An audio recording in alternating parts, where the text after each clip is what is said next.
Buenos días, compañeros. Somos el equipo 3, conformado por Mariana, Kenia, Manuel y una servidora, Minerva. Esta vez les vamos a hablar sobre cetoacidosis, estado hiperosmolar e hipoglucemia. De cada uno de los temas vamos a abordar la definición, la etiología, la fisiopatología, las manifestaciones clínicas y el plan de manejo inicial. Vamos a comenzar con la cetoacidosis diabética.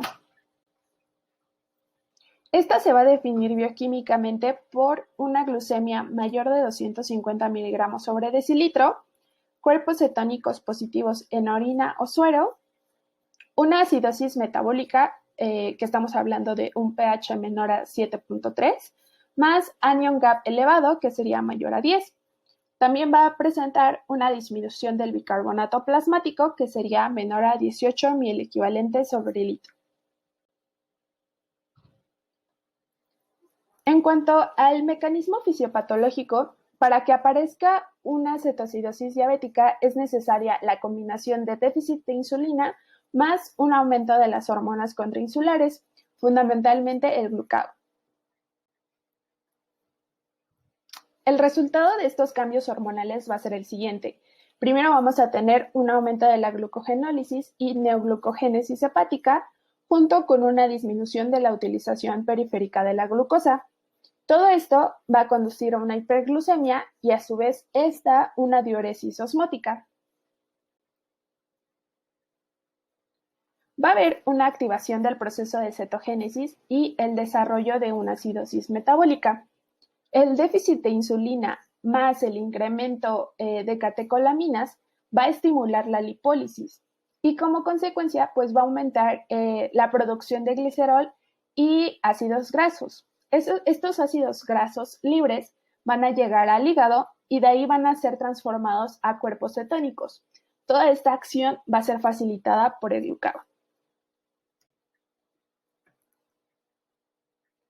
En cuanto a los factores desencadenantes, es muy importante recordar que la cetoacidosis diabética puede ser la primera manifestación de la diabetes tipo 1 en un 25 a 30% de los casos. En cuanto a diabéticos ya conocidos, las causas precipitantes pueden ser el abandono a su tratamiento con insulina, transgresiones dietéticas, infecciones que serían un 30 a 40% de los casos, alguna cirugía o alguna endocrinopatía como síndrome de Cushing o enfermedad de Graves. En cuanto a manifestaciones clínicas, clínicamente vamos a tener un paciente con náuseas, vómito, dolor abdominal, más una sintomatología cardinal diabética, que si no se trata a tiempo puede llegar a una obnubilación y coma. En cuanto a la exploración física, destaca taquipnea, respiración de Kussmaul y signos de deshidratación, como la sequedad de mucosas, hipotensión o disminución de la presión del globo ocular. En cuanto a los datos de laboratorio, vamos a tener una hiperglucemia mayor a 250 miligramos sobre decilitro y una acidosis metabólica. El anion gap va a estar elevado debido a un aumento en plasma de cuerpos cetónicos como el acetoacetato y el beta-hidroxibutirato. Este último es el cetoácido predominante, especialmente en casos graves. Vamos a tener una concentración de potasio normal o alta y el sodio tiene una tendencia a disminuir, ya que si estamos hablando de una hiperglucemia importante, esta va a producir una reducción de la natremia por desplazamiento del agua intracelular hacia el plasma. Entonces, estamos hablando de una hiponatremia con osmolaridad plasmática elevada. También vamos a tener una leucocitosis intensa con desviación hacia la izquierda por la hipercortisolemia y un aumento de catecolaminas circulantes que no indicarían infección. Si no se llegara a confirmar la presencia de cuerpos cetónicos, lo más probable es que se trate de otra causa de acidosis. Si es positiva, hay que descartar la cetosis de ayuno, que estaríamos hablando de una cetoacidosis leve, que se presenta con una glucemia normal o baja, y a la cetoacidosis alcohólica. Esto es importante porque es la segunda causa más frecuente. Se va a presentar pues en alcohólicos después de un ayuno prolongado y van a referir vómitos, dolor abdominal, va a estar relacionado un 75% con pancreatitis y van a tener una glucemia inferior a 150 miligramos sobre decilitro, pero un pequeño porcentaje se eleva, aunque nunca por encima de 300 miligramos sobre decilitro. En cuanto al tratamiento, el lugar más apropiado para el tratamiento de una cetoacidosis diabética es una unidad de cuidados intensivos. Requiere una monitorización continua e identificación y tratamiento del factor desencadenante. Los 4 pilares importantes en el tratamiento van a ser la insulinoterapia, hidratación del paciente, suplementos de potasio y en algunos casos especiales de bicarbonato. En cuanto a la insulinoterapia, esta es absolutamente necesaria para la resolución de la cetoacidosis diabética. Va a estar indicada una insulina rápida o regular por vía intravenosa en perfusión continua hasta que se corrija el cuadro, que estaríamos hablando de un pH normalizado. Se recomienda de 0.14 unidades por kilogramo por hora si no se administra bolo inicial o de 0.1 unidades por kilogramo por hora si se administra una embolización inicial de 0.1 unidades por kilogramo.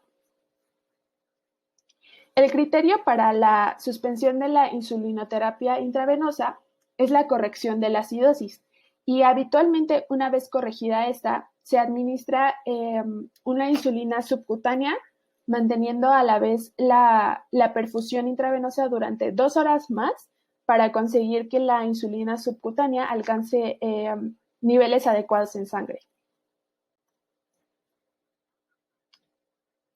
En cuanto a la hidratación del paciente, esta es necesaria la administración de líquidos por vía intravenosa.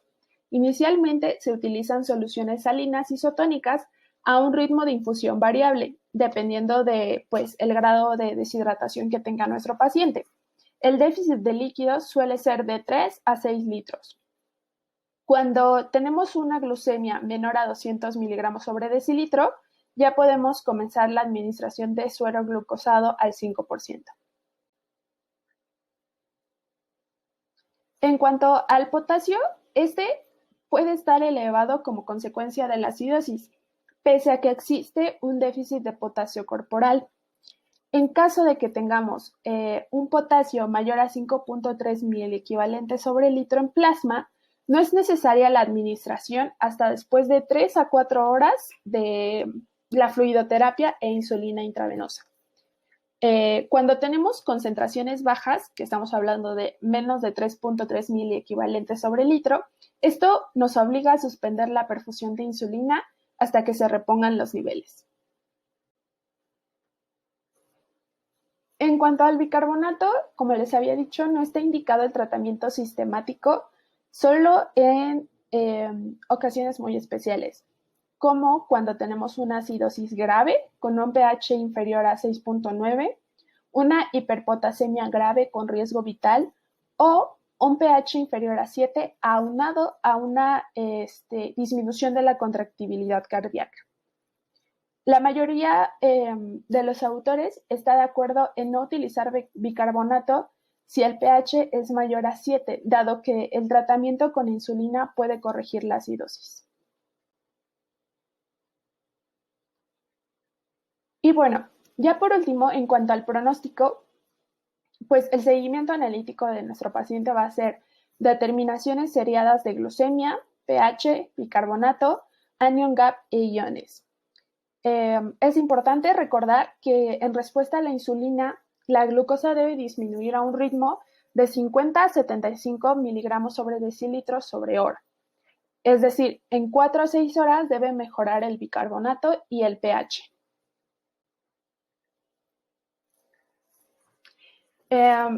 Hablando sobre la mortalidad global, de la cetoacidosis diabética, esta es menor al 1%. Sin embargo, puede elevarse hasta mayor al 5% en población de edad avanzada y con comorbilidades. No olvidar que es la principal causa de muerte en niños y adolescentes con diabetes tipo 1. En estos casos, las principales causas de muerte llegan a ser infarto agudo al miocardio e infecciones, especialmente la neumonía.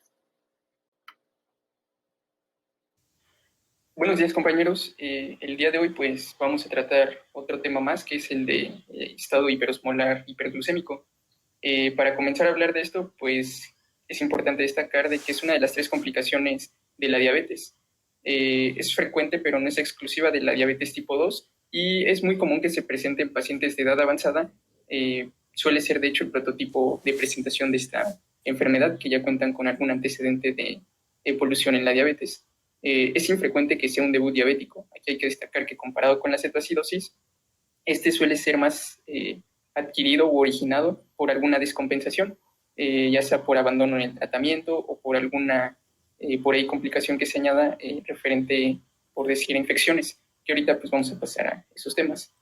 Solo es importante destacar que no siempre va a ir de inicio un debut diabético en estos casos. En cuanto a la definición, pues la GP se maneja que es una complicación aguda de diabetes mellitus no controlada. Esto va a estar pues clínicamente delimitado por un estado mental alterado causado por una hiperosmolaridad aumentada. También va a estar acompañado de una deshidratación profusa y una hiperglucemia severa sin cetoacidosis significativa comparado con la cetoacidosis que acabamos de ver. Bioquímicamente, ¿cómo se interpreta o cómo se define? Bueno, es una glucemia elevadísima. En la literatura se maneja por arriba de 600 miligramos sobre decilitro, pero puede inclusive alcanzar hasta los 1000 miligramos sobre decilitro. En cuanto a los cuerpos cetónicos, pues van a estar negativos. ¿Por qué? Porque ahorita pues, lo vamos a entender un poco mejor con la fisiopatología, o en caso de que estén positivos, pues van a estar levemente marcados. En cuanto al pH arterial, aquí no hay tanta modificación, debido a que no hay cuerpos cetónicos, pues no se va a estar activando una acidosis metabólica, por lo cual vamos a estar rondando entre los 7.30, 7.35 de esta cifra. Aquí la característica inicial de esta patología es la osmolaridad sérica efectiva, que va a estar aumentado en los 320 miliosmoles sobre kilogramo. Lo normal es de que se manejen de 300 más menos 10. Y el bicarbonato plasmático no va a tener tanta repercusión porque pues, no se van a estar alterando esas vías compensatorias que acabamos de ver, por ejemplo, en cetoacidosis. Y bueno, para hablar un poco de la fisiopatología, basta resumir e iniciar primero con una falta de producción de la insulina. Aquí también es importante señalar la diferencia entre la cetoacidosis diabética y en esta, que puede ser que aquí sí haya insulina, pero en un grado menor, o sea, que aún así comprometa el meter la glucosa hacia las células. Esto va a estar generando que haya un aumento en las hormonas contrarreguladoras por parte del hígado. También se van a estar activando ciertas vías, como la gluconeogénesis y la glucogenólisis, por parte de nuestro señor don hígado, lo que va a estar propiciando y teniendo un resultado negativo en nosotros porque va a estar aumentando la glucosa sérica. Por ende, pues vamos a tener un estado hiperglucémico mayor, al que pues, ya se tenía probablemente por la diabetes. Hay que tener presente que la glucosa va a ser un desencadenante y un modificador especial de la osmolaridad. Aquí al nosotros tener en nuestro cuerpo un estado hiperglucémico, pues va a estar favoreciendo el gradiente osmolar. ¿Qué va a suceder entonces? Bueno, va a permitir que la difusión del agua, del líquido o del espacio intracelular, se vaya hacia el espacio extracelular. Y pues como consecuencia vamos a tener dos situaciones. Número 1, un aumento en la osmolaridad sérica, y número 2, va a haber una hiponatremia por dilución, se le conoce como hiponatremia dilucional. ¿Qué va a pasar en el primer caso? Bueno, ya que tenemos un aumento en la osmolaridad sérica, esto nos va a estar condicionando un mayor flujo osmótico hacia el espacio intravascular. Con esto pues va a estar desencadenando un daño en las células endoteliales y también va a estar provocando hipovolemia. En cuanto a todo esto, pues va a estar desencadenando la probabilidad de que se favorezca un estado de hipercoagulabilidad, favoreciendo así un tromboembolismo. Si nos regresamos también a las consecuencias de la misma osmolaridad sérica elevada, pues va a estar aumentando la tasa de filtración glomerular. Esto se traduce como una glucosuria, todo esto por diuresis osmótica, que va a ser prolongada, ¿no? Esto nos va a estar también favoreciendo pues, nuestro estado de deshidratación, que es una de las clínicas más importantes, y por lo tanto, un pivote para el tratamiento de esta. Eh, con una diuresis prolongada, pues nosotros estamos provocando cuatro situaciones. Uno, que haya una disminución de la misma tasa de filtración glomerular. Dos, que haya una insuficiencia renal aguda, NAQI. Tres, una hipovolemia. Y cuatro, una deshidratación de característica hipertónica. Todo esto nos va a estar desencadenando las manifestaciones clínicas del paciente. ¿Qué factores nos van a estar agravando esta situación? Principalmente y con un mayor porcentaje del 60%, van a estar cuadros de infecciones, ¿no? Que nosotros podamos adquirir. En este caso, pues puse, por ejemplo, la neumonía y las infecciones de vías urinarias, que, como recuerdan hace rato les dije, un paciente prototipo es un paciente de edad avanzada. Entonces, pues es más fácil que ellos puedan contraer alguna neumonía o inclusive es muy recurrente que tengan infecciones de vías urinarias. Y del otro 20 al 40%, pues va a estar involucrado un incumplimiento del tratamiento hipoglucemiante. Todo esto pues, se va a favorecer, va a estar en conjunto trabajando para agravar esta situación. Aquí también les puse, y es importante recalcar que el 20% de los pacientes que tienen esta entidad no tenían diagnóstico de diabetes mellitus. De hecho, es un porcentaje bastante bajo, ya que casi no suele ser un debut. Regularmente es una descompensación. En cuanto a las manifestaciones clínicas, bueno, aquí la sintomatología puede estar presentándose de días a semanas después del inicio de los cambios fisiopatológicos. ¿Y cómo se va a presentar? Bueno, el paciente va a tener poliuria, polidipsia, hay una pérdida de peso acentuada, ellos van a reportar que se sienten asténicos, adinámicos, va a haber hipotermia, también hipotensión debido a la pérdida de volumen, hay taquicardia, igual por lo mismo, son cambios, son intentos de compensaciones ante la deshidratación y por supuesto va a estar presente la pérdida de la turgencia de la piel. Es un signo característico de las deshidrataciones severas. En cuanto a los signos neurológicos, el paciente va a referir somnolencia, va a haber letargia, hay delirio, inclusive puede caer en coma, que es una de las complicaciones más severas que nosotros podemos llegar a presentar en caso de que no podamos revertir a tiempo esta situación. También va a haber convulsiones, se reportan alteraciones visuales, en menor grado, pero pues sí llegan a presentarlo. Y también hay un déficit sensorial, o también ellos describen hemiparesias. Aquí es importante siempre una adecuada anamnesis, tanto del paciente en caso de que pueda llegar o sea fácilmente interrogable, o si no al familiar, o sea, inclusive preguntarle antecedentes de cuánto lleva con la enfermedad, qué medicamentos está tomando, cada cuándo los toma, si sigue un régimen adecuado, si tienen un control con su médico de base constantemente, mensualmente, cada 3 meses, inclusive cada 6 meses. Porque les repito, esto no es tanto de la noche a la mañana, ya hay un antecedente previo de alguna patología metabólica. ¿Cómo se puede confirmar? Bueno, es importante conocer que el ADA pues, va a estar recomendando, y inclusive hasta por un poco de sentido común, tomar una toma de glucosa. ¿Qué van a estar, qué vamos a encontrar aquí? Bueno, cifras impresionantemente anormales. Superan los 600 miligramos sobre decilitro, inclusive pues más, ¿no? O sea, esto no es el límite, es a partir de 600 para arriba. En cuanto a la creatinina, aquí es importante porque esta enfermedad, este estado hiperosmolar, hiperglucémico, casi se va a estar comiendo los riñones. No tanto por la enfermedad ya de base o por incremento agudo de la glucemia, sino más que nada por una deshidratación de carácter severo que va a estar produciendo una hiperrenal. Y esto es importante, seguir los niveles de creatinina porque vamos a tener que estar evaluándolos durante el tratamiento de nuestro paciente.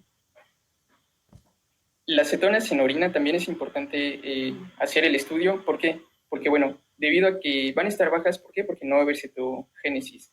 Esto nos va a estar condicionando que no haya una acidosis metabólica y, por lo tanto, inclusive ante una gasometría, pues, los niveles de bicarbonato van a estar normales, ya que el mecanismo no va a estar en pro de disminuir la acidosis, sino que el mecanismo de compensación va a estar tratando de evitar que siga la deshidratación o por lo menos compensar aquellas pérdidas basados en la deshidratación.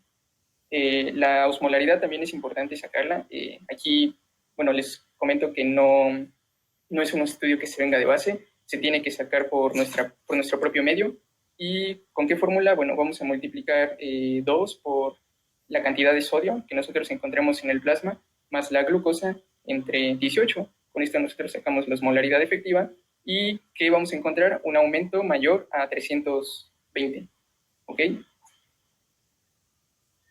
Los electrolitos también van a estar jugando un papel importante, ya que vamos a tener que solicitar las cantidades de sodio. ¿Por qué? Porque aunque salgan normales, pueden ser valores que les llaman falsamente normales.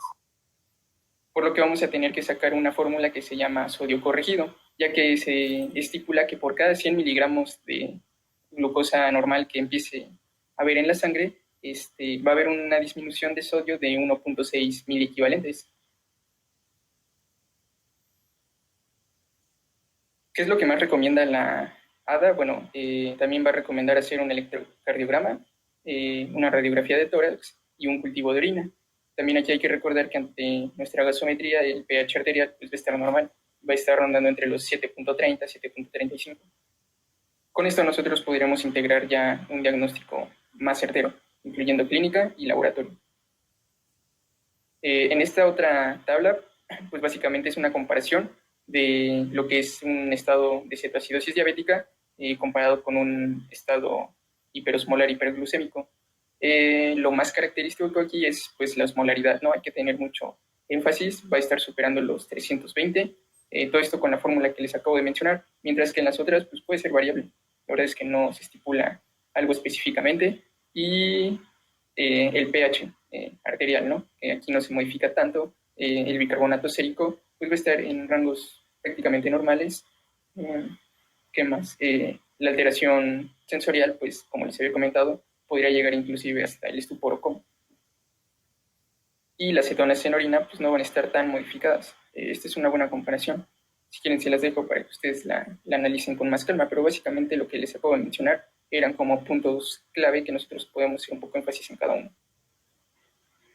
Y ya, para concluir, creo que lo más importante de este tema, una vez identificando este estado, es encontrar un buen tratamiento. Lo importante aquí y primordial va a ser la fluidoterapia, la terapia con insulina, la reposición de potasio, e inclusive si se detecta algún estado por ahí de riesgo trombótico, una tromboprofilaxis.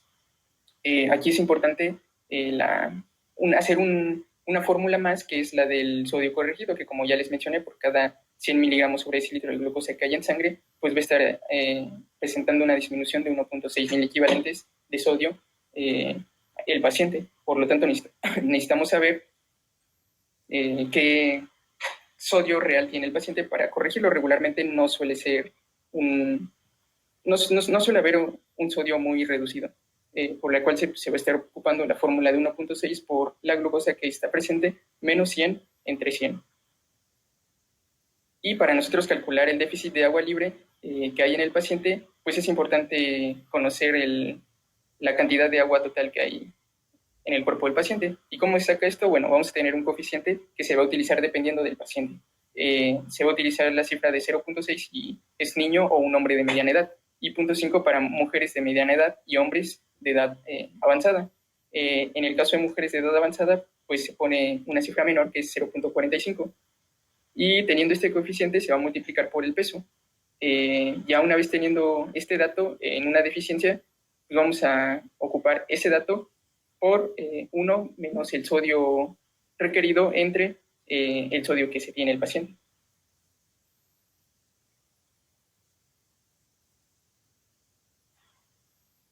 Ok, para hablar de la fluidoterapia, es importante, pues ya una vez teniendo el cálculo, determinar el estado de hidratación del paciente. ¿Qué va a pasar cuando el paciente tenga una deshidratación leve? Pues es importante administrar cloruro de sodio al 0.9% a una dosis aproximada de 7 mililitros por kilogramo de peso por hora. En caso de que haya un choque hipovolémico, pues bueno, la cantidad va a variar un poco, ya que se va a estar administrando ese mismo cloruro de sodio al 0.9%, pero aquí ya la dosis va a ser un poco mayor, inclusive el doble o casi llegando al triple, de 15 a 20 mililitros por kilogramo de peso por hora. Esto en la primera hora, de primera hora a 1.5 horas. o inclusive expansores de plasma. En el caso de que haya un choque cardiogénico, pues hay que monitorizar la hemodinámica. Una vez que tengamos el cálculo del sodio sérico alterado, en el caso de que no esté alterado, es decir, que salga un sodio sérico normal, vamos a estar administrando igual cloruro de sodio, pero ahora en vez de 0.09 bajamos a la mitad, que es a 0.45%, de 4 a 14 mililitros sobre kilogramo por hora, todo dependiendo del estado de hidratación del paciente. De aquí va a tomar un auge importante la glucosa. ¿Por qué? Porque vamos a evaluar ahora la cantidad de glucosa en el paciente. Si tiene menos de 250 miligramos por decilitro o igual a esa cifra, vamos a tener que cambiar soluciones. ¿Cuáles van a ser estas? Bueno, vamos a estar administrando una solución glucosada del 5% con cloruro de sodio, igual al 0.45%. Y esta se va a estar administrando de 150 a 250 mililitros por hora, acompañado de insulina. Todo depende de la administración de insulina. Si es en infusión intravenosa, se le administra 0.1 unidades internacionales por kilogramo por hora. En caso de que sea subcutánea, se va a estar administrando 5 unidades internacionales cada 2 horas. Todo esto para mantener una glucosa sérica entre 150 a 200 miligramos sobre decilitro, hasta que pueda haber un control metabólico adecuado. ¿Qué va a pasar cuando la glucosa sérica no esté decilitro o igual? Vamos a tener que continuar con la fluidoterapia que ya se está administrando, que es la de cloro de sodio al 0.45%, de 4 a 14 mililitros sobre kilogramo por hora, todo a demanda. En el caso de la insulinoterapia, aquí también cabe destacar que es más importante la insulinoterapia en cetoacidosis diabética, porque aquí el principal factor corrector va a ser la deshidratación. Sin embargo, pues también está indicada la aplicación de la diurética, todo esto posterior a un proceso de reanimación hídrica. También es importante evaluar los niveles de potasio sérico antes de la administración de insulina. ¿Por qué? Porque, si el potasio sérico está por debajo de 3.3 miliequivalentes por litro, aquí hay que totalmente posponer la administración de insulina y vamos a tener que iniciar un patrón de reposición de potasio, como, administrando de 20 a 30 miliequivalentes cada hora hasta obtener un potasio sérico más o menos aproximado por arriba de la cifra de 3.3 miliequivalentes sobre litro.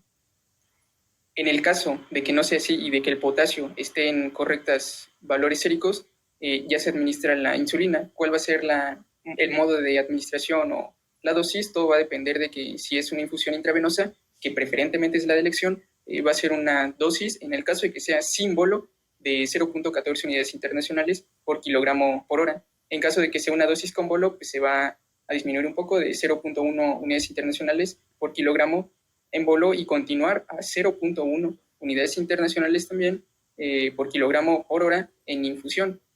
Todo esto va a estar acompañado de una preparación de solución de cloruro de sodio al 0.9%, más 100 unidades internacionales de insulina regular. En el caso de que sea subcutáneo o intramuscular, la dosis inicial en cuanto a la insulina regular va a ser de 0.4 unidades internacionales por kilogramo, la mitad en bolo intravenoso y la otra mitad que sea subcutánea. Y va a haber una dosis subsecuente. Todo esto va en pro a una disminución de la hipoglucemia, de la hiperglucemia. Lo importante aquí es determinar qué tanto está bajando. Se supone que en estimación son unos 50, unos 70 miligramos sobre decilitro por hora. Aquí es importante también resaltar que una vez después de la administración de insulina, si nosotros detectamos que ha llegado a valores aproximados de 300 miligramos de glucemia, pues aquí vamos a aplicar el cambio de soluciones que les expliqué hace un momento para nosotros impedir que el paciente llegue por debajo de 200 miligramos sobre decilitro y mantener un paciente constante. Todo esto para evitar la hipoglucemia. Hay que recordar que es más fácil bajarla que subirla. Y hasta aquí vamos un tratamiento muy sinérgico.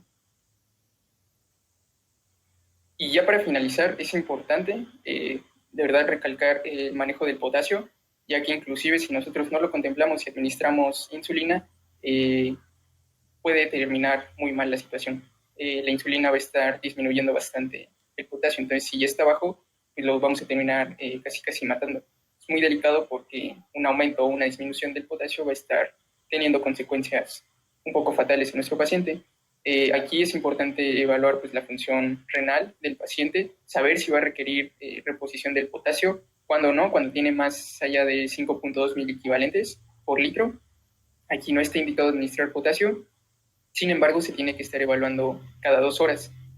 Cuando sí, recuerden, ya lo había mencionado, cuando tiene menos de 3.3 mil equivalentes por litro, suspender inmediatamente insulina y en caso de que no lo hayas administrado todavía, no lo administres hasta que se repongan por arriba de los 3.3 mil equivalentes por litro, ¿no? Administrando de 20 a 30 mil equivalentes.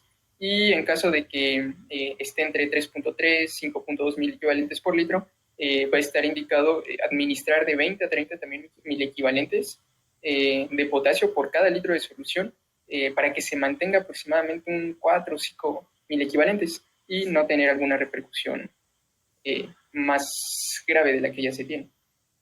Bueno, hasta aquí se acabó mi participación. Muchas gracias por poner atención y espero que les haya quedado claro el tema. Gracias. Estoy para servir alguna duda que se tenga y que si puedo yo solucionarla, adelante. Gracias. Pasamos con el siguiente tema.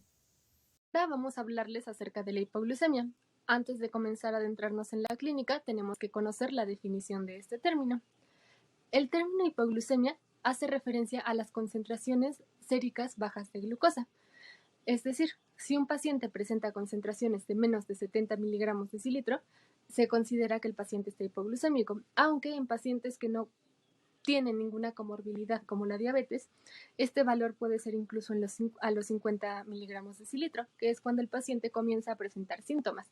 ¿Qué clase de síntomas presenta el paciente? Normalmente síntomas autonómicos o neuroglucopénicos. Esto debido a que el cerebro obtiene energía principalmente de la glucosa. Entonces, si no estamos teniendo suficiente glucosa, el cerebro comienza a sufrir porque ya no tiene suficiente energía para poder llevar a cabo sus funciones normales. Ahora, ¿por qué se da la hipoglucemia? ¿Cuál es la fisiopatología de esta hipoglucemia? Lo normal es que cuando comienzan a descender los valores de glucosa, la insulina a su vez también desciende, porque si recordamos, la insulina es una hormona hipoglucemiante. Entonces, glucemia baja comienza a disminuir la insulina y a su vez comienza a aumentar el glucagón y la adrenalina, que son hormonas hiperglicemiantes. Esto en una persona normal, en un paciente que funcionan adecuadamente sus mecanismos compensadores. Pero ahora, en el caso de las hipoglucemias, lo que ocurre es que no se llevan a cabo estos mecanismos compensadores.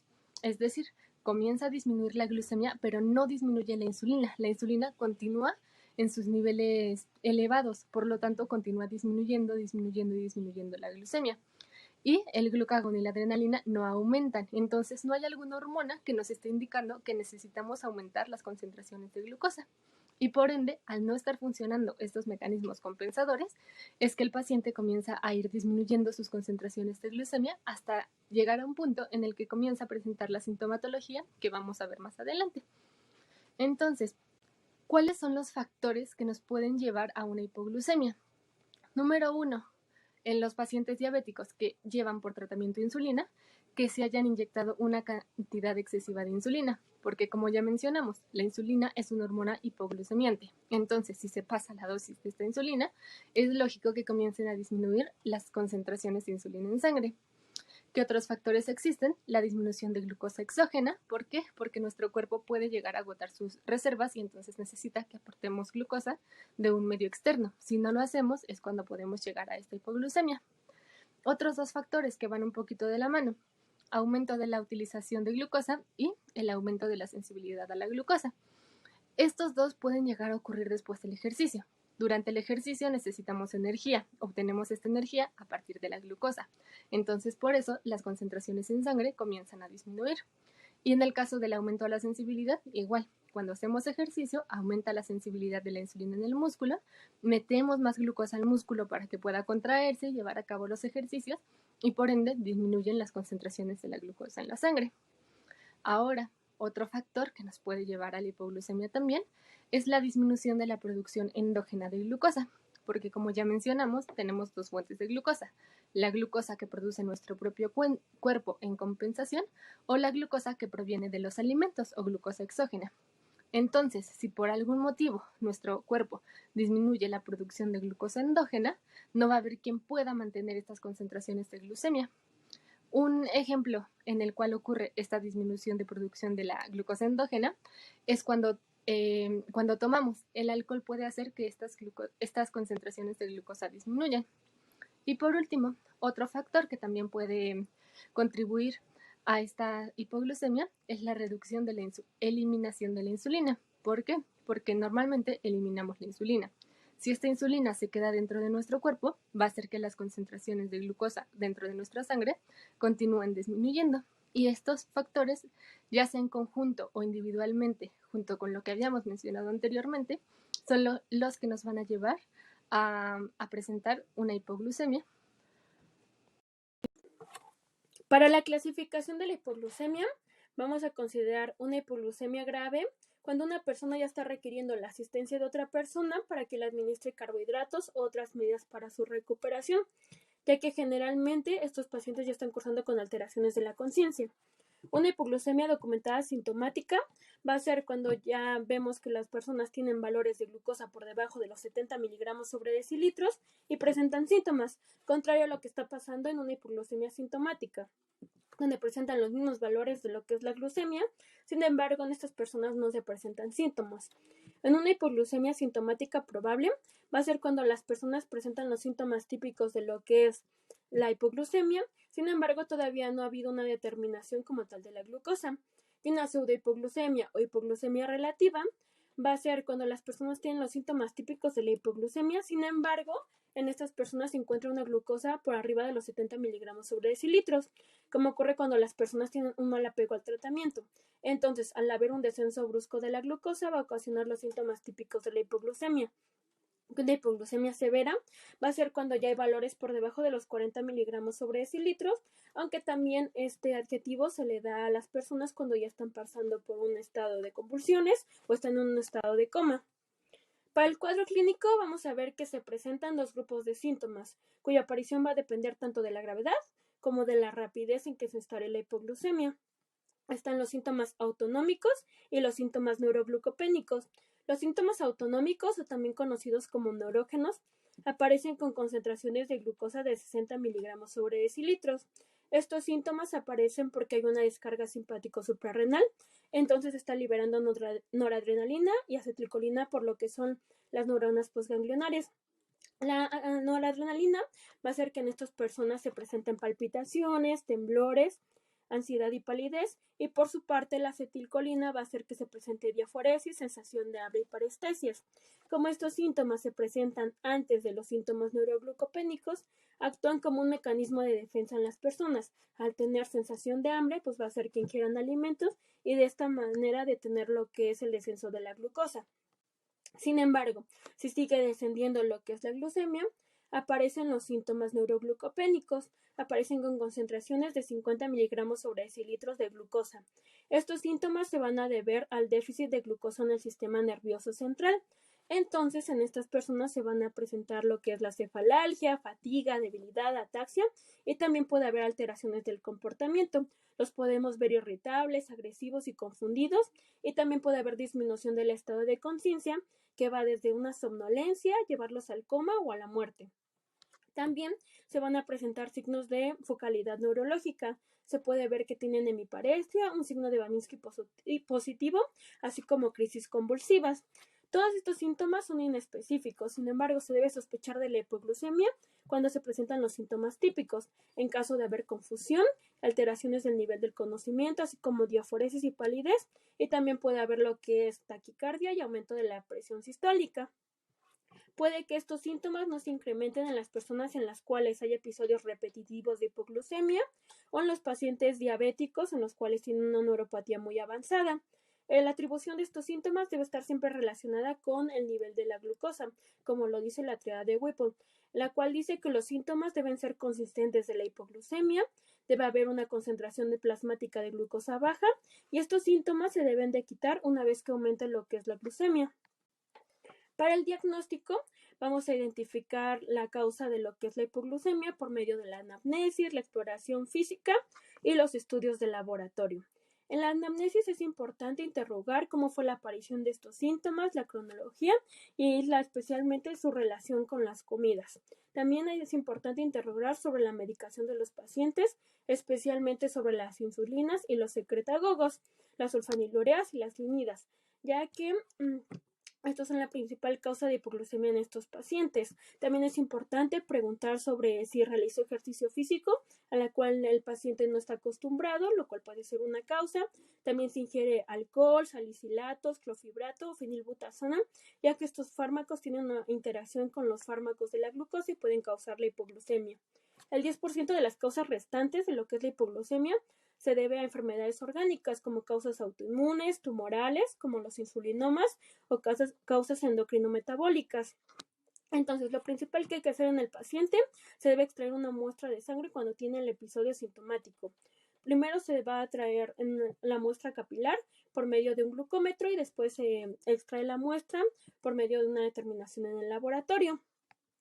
Si todavía no sabemos lo que es la causa de la hipoglucemia, lo que vamos a solicitar son unas cuantificaciones adicionales que deben incluir insulina plasmática, el péptido C, la proinsulina y la detección de los hipoglucemiantes orales circulantes. Recordemos que la insulina no sale como tal, como insulina de lo que son las células beta del páncreas, sale como una preprohormona, como la preproinsulina. Entonces, cuando pierde su fragmento de proteína para volverse insulina, este fragmento es el péptido C, lo cual nos va a ayudar a saber una relación directa con el nivel de insulina en el organismo. Entonces, si la insulina está alta y el péptido C está alto, sabemos que la causa de la hipoglucemia fue la insulina que se produjo en el organismo, como lo es en el caso de los insulinomas. Sin embargo, si vemos que la insulina está alta pero el péptido C bajo, vamos a ver que la causa de lo que es la hipoglucemia fue una insulina que vino del exterior, algo que se inyectó el paciente. Pero si vemos también otra parte importante también es ver las sulfonilureas. Como son secretagogos, esto va a aumentar lo que es el péptido C y lo que es el nivel de insulina. Al igual como ocurre en lo que son los insulinomas, como ya dije, va a aumentar tanto lo que es el péptido C y los niveles de insulina. Y de esta manera vamos a saber la causa de lo que es la hipoglucemia. Y como exploraciones complementarias, vamos a pedir una bioquímica sanguínea que incluya pues lo que es la glucosa, la urea, la creatinina, el sodio y el potasio. Es importante también pedir una hematimetría con fórmula y recuento leucocitario. También una orina mediante la tira reactiva y una radiografía posterior-anterior si se puede en el paciente. Por último, vamos a hablar acerca del tratamiento de la hipoglucemia. Para esto vamos a diferenciar dos tipos de pacientes, los que tienen tolerancia a la vía oral y los que tienen intolerancia a la vía oral. En el caso de los primeros, que sí tienen tolerancia a la vía oral, lo que vamos a hacer es administrar la glucosa mediante esta vía. Vamos a administrar 15 gramos de glucosa en general en cualquier paciente que llegue con hipoglucemia. En caso de que la hipoglucemia se deba ya sea a un exceso de ejercicio o a que el paciente se haya saltado una comida, vamos a administrar entonces 30 gramos de glucosa mediante vía oral. No necesariamente tiene que ser glucosa pura, sino que podemos usar equivalentes de esta, ya sean 175 mililitros de jugo, un vaso de agua con 3 cucharadas de azúcar disueltas, una pieza de fruta, 3 piezas de galletas dulces, etc. Podemos ir variando esto, pero de tal manera que administremos estos equivalentes de glucosa a nuestro paciente. Ahora, ya le administramos una dosis de esta. Esperamos 15 minutos. Si a los 15 minutos el paciente todavía no tiene las concentraciones de glucemia adecuadas y sigue presentando sintomatología, entonces administramos una dosis nuevamente y así sucesivamente hasta que el paciente se reponga. Esto ya quedamos en el caso de que sea mediante la vía oral. Ahora, si el paciente llega inconsciente o por X o Y motivo no tiene tolerancia a la vía oral, vamos a administrar igualmente glucosa, pero esta vez va a ser mediante vía parenteral. Primero, mediante vía intravenosa, vamos a administrar un bolo de 25 gramos de glucosa. Adicional a esto, vamos a colocar una solución glucosada al 10% y esta la vamos a dejar continua. Nuevamente, esperamos 15 minutos posterior a administrar este bolo. Si a los 15 minutos el paciente continúa sin recuperar sus concentraciones de glucemia o continúa presentando esta clase de sintomatología, administramos otro bolo, y así 3 veces. En caso de que el paciente no responda a estos 3 bolos de glucosa intravenosa, lo que podemos hacer es que podemos administrar glucagón. En este caso, la vía preferida va a ser la vía intramuscular. ¿Esto por qué? Porque el glucagón es una hormona hiperglucémica. Entonces, al momento de que nosotros administramos mediante vía intramuscular este miligramo de glucagón, lo que vamos a hacer es que vamos a activar todas estas vías que nos van a ayudar a compensar la hipoglucemia, ya sea la gluconeogénesis, la glucogenólisis, etcétera, pero finalmente las vías que nos ayudan a compensar esta hipoglucemia. Entonces, esto sería todo por nuestra parte y muchas gracias por su atención.